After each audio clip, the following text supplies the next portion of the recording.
All right, so we're going to start with the bioterrorism presentation. And basically, bioterrorism is any intentional use of an infectious agent, biological, chemical, radiation, to cause widespread harm or illness. So, what's your role as the RN? To stay away from it and call a professional that knows how to handle it. You are the professional because you are gonna but you could be that person. You could be that person in the ER standing there when your patient comes in and says, "I think that a bomb just went off in my house and there was lots of gas and stuff." What are you gonna do? Right? Call 911 and what's your address? You're at the hospital. You're not calling 911. Yes. So your responsibility is to know the protocol at your facility. So to recognize early signs and symptoms. Provide accurate information to your patients. And how are you going to know what your protocol is at your facility? Because we're going to make sure we train on that. Yeah, you need to be active in the trainings that are done at the hospital. So you need to be involved in any emergency management planning. There's this great video on the CDC website. If you just Google like CDC history of bioterrorism, but it's 26 minutes long, so I don't think y'all want to hear me or watch it with me sitting here. But if you really want to learn more about it, you can go there. It's really cool stories about like how it was used way, way, way long ago. So it's nothing new. So we're going to talk about several different agents throughout the lecture. These are the ones you're responsible for. So anthrax, smallpox, botulism, plague, tularemia, and then the hemorrhagic fevers.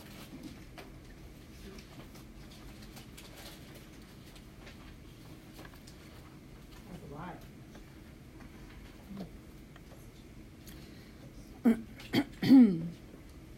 So why do you think that they use those 6 or whatever that I just mentioned? Why are those used instead of all the other things out there? Because that's what they can get their hands on. I don't know. Some of those are pretty hard to get your hands on, right? Like, can I just go around and be like, "Hey, you got any anthrax in your backpack?" Right? No. Send it anywhere. Aren't they kind of like removed from the world a bit? Some of them are. So some of them are removed. So do you think then if I walked in with signs and symptoms of smallpox that you would immediately be like, "She has smallpox"? No, because you're not thinking about these things, right? Because they're not things that we see every day. So most of these things, when I come into the ER, exposed to them, it's going to look like the flu for the first few days. I'm going to be sitting at home thinking I'm getting the flu, right? Mm-hmm. And then I finally get sick enough, I go into the ER, and the ER, the immediate thing is, oh, she probably has the flu. And so now it's been several days, I've been spreading it to everybody who's come to check on me, and now I'm still spreading it, and then it takes longer for us to figure out that it is these specific agents.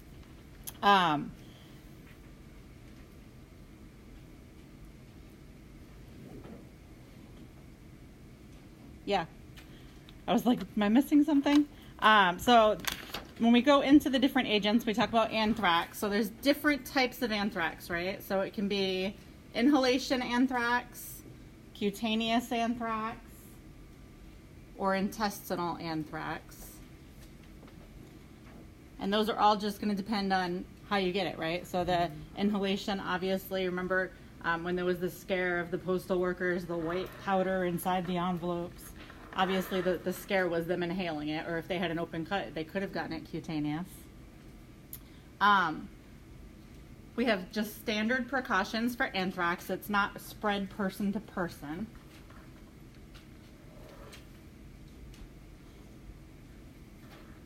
Treatment, antibiotics and antitoxins. So you're probably going to be on antibiotics for a couple of months if you get exposed to anthrax. What did you say? Antibiotics and antitoxin. Is there a vaccine? Yes, but who only gets it? Jay and Chris probably, right? Who else was in the military? Stephen was. Right, so unless you were in the military, I promise that none of the rest of you in this room have gotten the anthrax vaccine. The other time that they would give it to you is if you were a person at high risk. So who do you think would be at high risk for anthrax exposure? How do you get anthrax? What's it from? Huh? Yeah, I mean, if you were traveling, obviously, to an area where what in the area would make it a higher rate of anthrax? How else can you get it? You can. So you can get it through animals. So anthrax is actually found in nature. So anybody who handles animal products, most veterinarians, if they're going to be out with livestock, will have gotten it or will have access to it at least. People who tan hides. So, you know, like when you buy leather, that leather is just not like the skin. They don't just take the skin off the animal and hang it, right? Because it would be kind of gross. So they actually have to tan the hide, and they work with the hide. And so anybody who's working with animal products like that would get it. And then mail handlers, military personnel, response workers that are in, yeah. Do all mail handlers get that? I don't know. I don't know if they get it or if it's just in like higher. I would think that if you're working out in the suburbs of, you know, rural Kansas, that we're probably not worrying about it. But I would think that maybe if they were giving it to mail workers, that it would be the ones in the higher populated areas that would be targeted. So, like, they pay for that? Or that's part of, like, oh, you're supposed to work with, here's the anthrax vaccine? Like, that's... So that would be occupational health. So the post office or whoever they work for, the federal government would pay for it. If they don't want to be liable, if they feel like there's a risk that they'll pay for it. Right. So what do you think the signs and symptoms of like inhalation anthrax would be? Cough, Bleeding nose. shortness of breath, nausea and vomiting, respiratory failure. You could have a bloody nose, bloody cough. What about cutaneous? So cutaneous meaning on the skin. There's a picture, I think, in the book of or that's a picture up on the slide right there. It's you get the deep cratered blisters and they're black. And then intestinal would just be like diarrhea and the bloody coughs. And again, that's standard precautions, not person to person, antibiotics or antitoxins, and the vaccine is only for military and high-risk personnel. What about smallpox? What do we know about smallpox? Is there a name for the vaccine? What's that? Is there a name for the vaccine that you get? A name for the vaccine that you get? Or you just... There's a vaccine. For what? For the anthrax. No, that would just be the anthrax vaccine. Okay. Yeah. Okay. Just like the flu vaccine. Okay. Yeah. So what would be the type of antibiotics that people usually get? For anthrax, usually it's the mycins, the streptomycin, gentamicin. You guys don't need to know specific antibiotics. Oh, okay.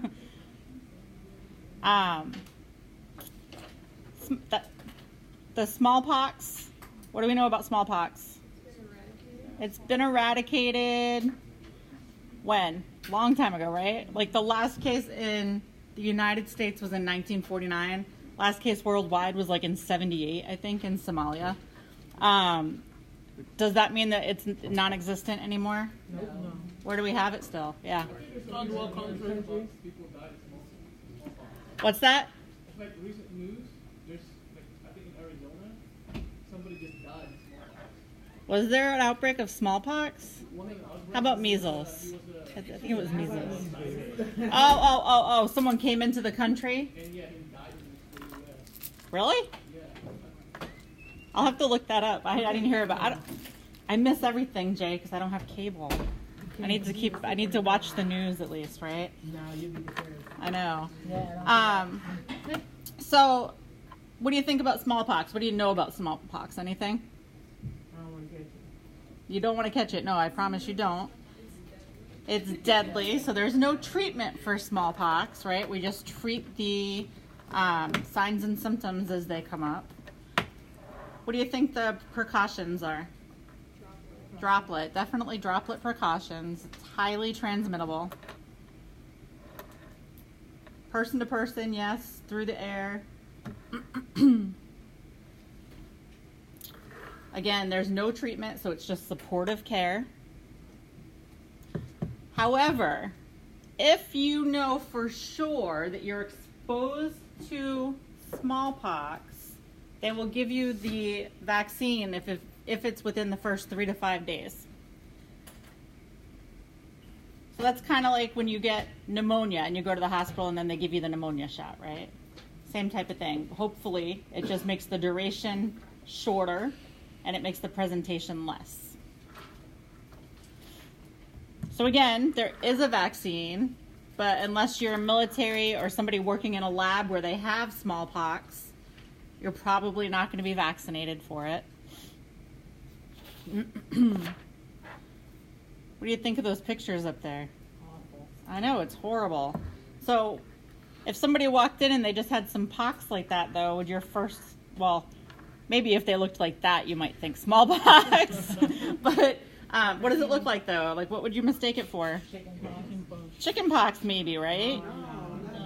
Not that severe, but let's say they weren't. Let's say that they weren't this severe looking, though, because they just started erupting. So this person comes in and they say, "I've just felt so crappy for the last 2 days, and now I'm starting to get these things popping out." Your first thought isn't going to be smallpox, right? Especially if it's just like some little old lady walking into the ER. So again, it's a good reason why they use the smallpox, because it's not going to be your first thought. So when you look at smallpox versus chickenpox, there's a little bit of a difference. So when chickenpox starts, how many of you guys have actually had chickenpox in this room? Like half of you guys. Okay, good. So for those of you who didn't, when chickenpox starts, it's mostly like on the trunk. It starts on the trunk, and then it kind of starts going out. And you might get some on your face and arms and legs, but it's mostly going to be on your trunk. With smallpox, there's a whole lot on the face and extremities. Again, it's going to look just like the flu for the first couple days. You might not even start getting this rash until about 4 days in, and that's when you're going to be the most contagious. And then smallpox is contagious until every last scab has fallen off. The other difference, chickenpox, and I'm sure you guys remember this, like just when you think you're done, another one pops out, right? So they're in all different stages. Smallpox, they're all in the same stage. The pustules are.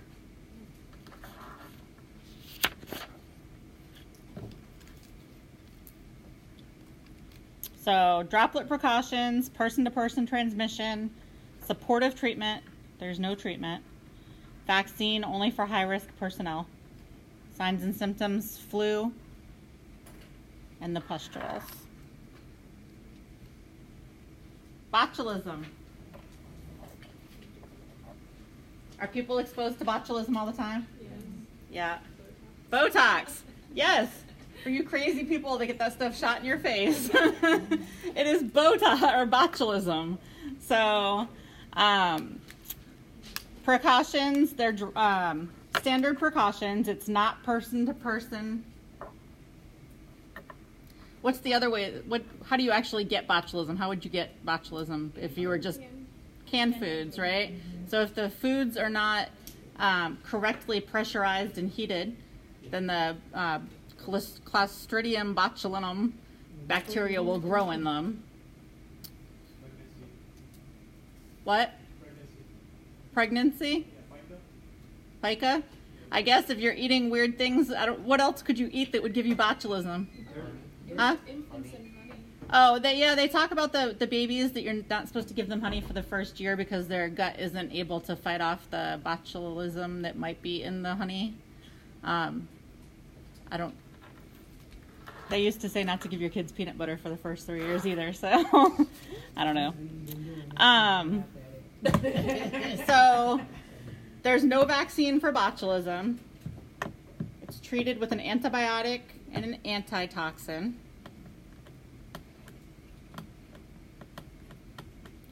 These guys are probably going to end up on a ventilator. What does botulism do? Think about Botox. It paralyzes, right? So it's going to start off, see the pictures up there, the droopy eyelids. They're going to have difficulty speaking and swallowing. And then the weakness is going to start moving to the trunk and the limbs. What happens when it moves to the trunk? Respiratory failure. They're going to end up on the ventilator.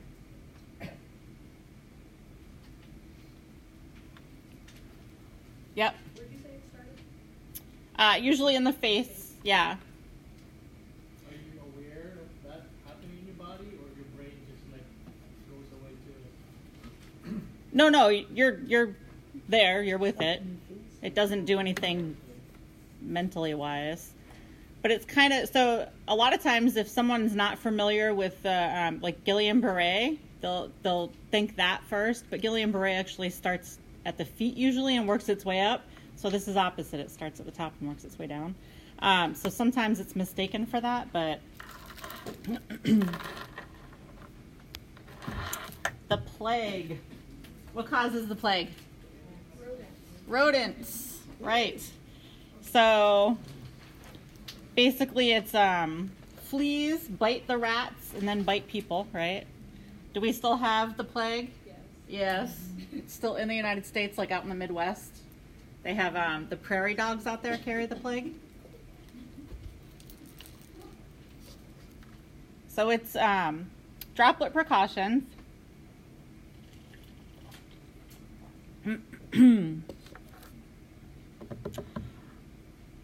However, it's usually directly into the bloodstream. So again, like you get bit by that flea or bit by the rat or prairie dog that has it. It's treated with antibiotics. If it's not caught and treated, though, it'll turn into like the pneumonic or bubonic plague. And that picture up there is the bubonic, so that's where you get the extreme lymph node swelling. Yeah. Yeah. It's really, it seems pretty low in that picture for a lymph node, but yeah, you have lymph nodes all over. Which two plagues? Bubonic Bubonic and pneumonic. and pneumonic. Pneumonic. You really don't need to know that, though. It can turn into a septic plague, which is obviously the most deadly form. There's no vaccine.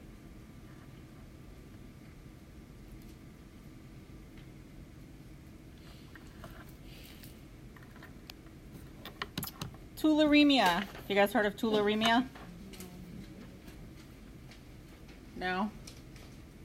So we used to make you guys memorize the drugs for all these. I'm not sure why, because, you know, they change. But, and gentamicin was the one for this. And everyone used to remember the gentamicin because it's spread by bunnies. So they would remember gentle bunnies, gentamicin. I don't know why. But now you guys will remember that too. So tularemia is spread by ticks that have fed on bunnies that are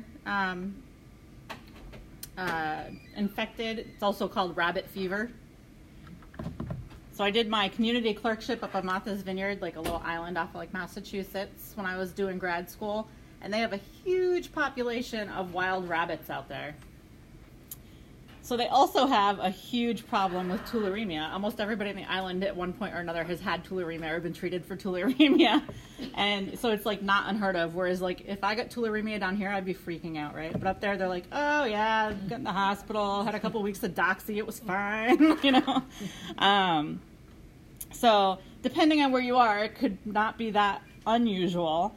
But it's just standard precautions. It's not person to person. It can also be through a tick or deer fly.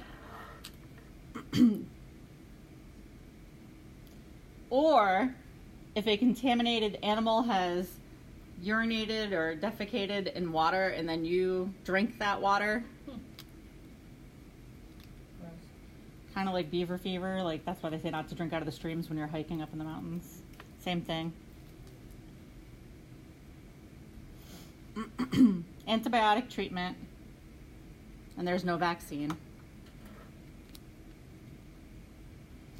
And again, it looks just like the flu. You go in, except you get big red swollen eyes with it. But otherwise, you have flu symptoms. Painful, swollen lymph nodes, headache, fever, chills. See a trend?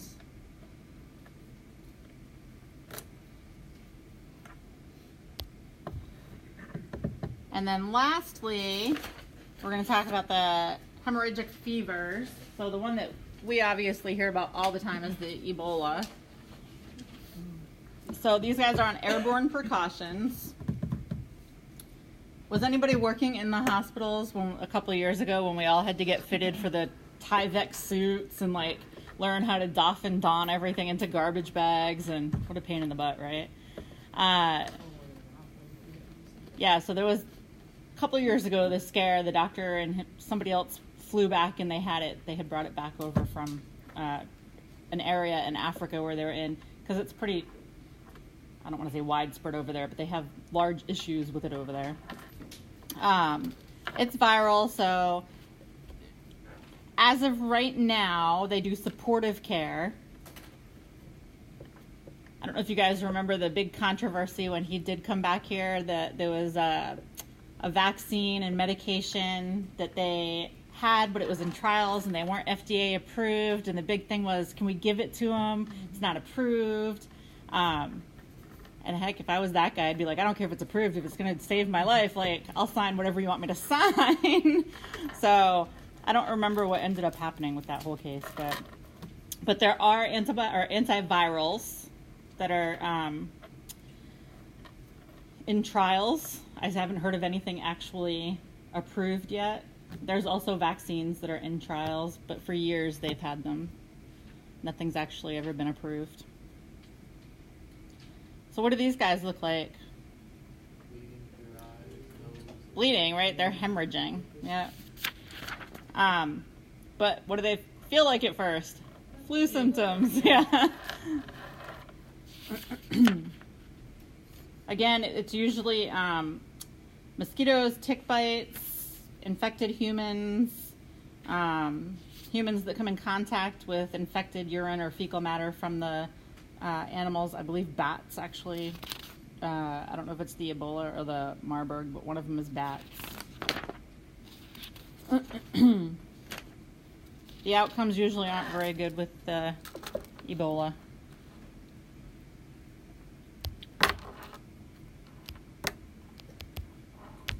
Oh, my radiation slide is missing. Okay, so let's talk about radiation for a minute.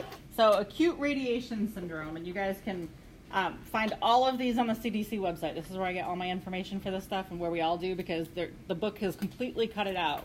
At least the 9th edition, if anybody still has that and has the online e-tables, there's an actual e-table with all of them. I also have a chart that you can fill out that has, was that in the course? Did I put that in there? Yeah. Okay, so it's in there. I will open up the answers so that they're on there too. But acute radiation syndrome is basically when we talk about dirty bombs. What's a dirty bomb? Yeah, so it's some sort of bomb that when it explodes or goes off, there's some sort of radiation or chemical warfare going on, yeah. So what are some signs and symptoms of someone who maybe was within a, several mile radius but still got exposed, just not like more sublethal radiation exposure? Nausea and vomiting is going to be what they pretty much first present with. And then probably within a week to 10 days, their blood cells counts, they're going to start showing decreased white blood cell counts because it affects the bone marrow. So they're going to stop producing white blood cells. When I lived in Vermont, we lived, I would say, maybe 17 miles from the nuclear power plant. So we could go to Walgreens and for free get potassium iodide pills. What does the potassium iodide do? Yeah, so it blocks the radiation going to the thyroid because it gets the thyroid busy with all the potassium, right? The iodide, and prevents the thyroid from, or the radiation from being uptook into the thyroid. With these guys, with any sort of contamination, so dirty bombs, somebody comes in and they have white powder on them, you don't know what it is, and they don't know what it is, and somebody blew it at them or whatever. Anytime that they are talking to you, walking, talking, the first thing you're going to do, decontamination always takes precedence over everything except basic life support. So you'll never do anything else before getting them decontaminated unless you're doing CPR, basically, right? Or intubating.